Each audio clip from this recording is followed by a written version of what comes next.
అలాగే మరొకటి మన పితృదేవతలకు ముక్తి రావాలంటే కాశీ క్షేత్రం ప్రళయకాలంలో కూడా ఈశ్వరుడు త్రిశూలంతో పైకెత్తి పెట్టుంటాడు కాబట్టి అటువంటి కాశీలో కూడా ఎవరైనా చనిపోతే అటువంటి ఈశ్వరుడు చెవిలో ఆ మృత్యు సమయంలో తారక మంత్ర ఉపదేశం చేస్తాడని అటువంటి వారికి ముక్తి వస్తుంటారు. అందువల్లనే కాశీ క్షేత్రములో ముఖ్యంగా 2 కోరికలే మనం రెండే కోరుకోవాలి.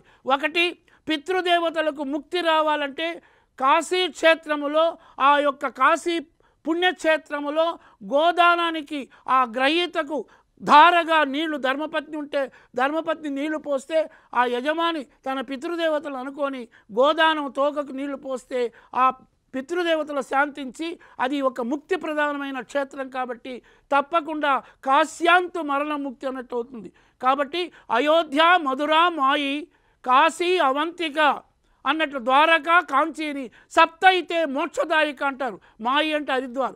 కాబట్టి అటువంటి పుణ్యమైనట్టు రావాలంటే గోదానం చేయాలి. అలాగే హిరణ్యం బంగారు, అలాగే భూదానం భూలక్ష్మిగా దానం చేయాలి బ్రాహ్మడికి. అందుకే స్వస్తి ప్రజాభ్యాం పరిపాలయంతాం న్యాయేన మార్గేణ మహిన్మహీనాం గోబ్రాహ్మణేభ్యో శుభమస్తు నిత్యం లోకా సమస్త సుఖినో భవంతు అంటారు. కాబట్టి ఇన్ని విషయాలు మనం పితృదేవతల శాంతిగా చేయాలి. స్వస్తి.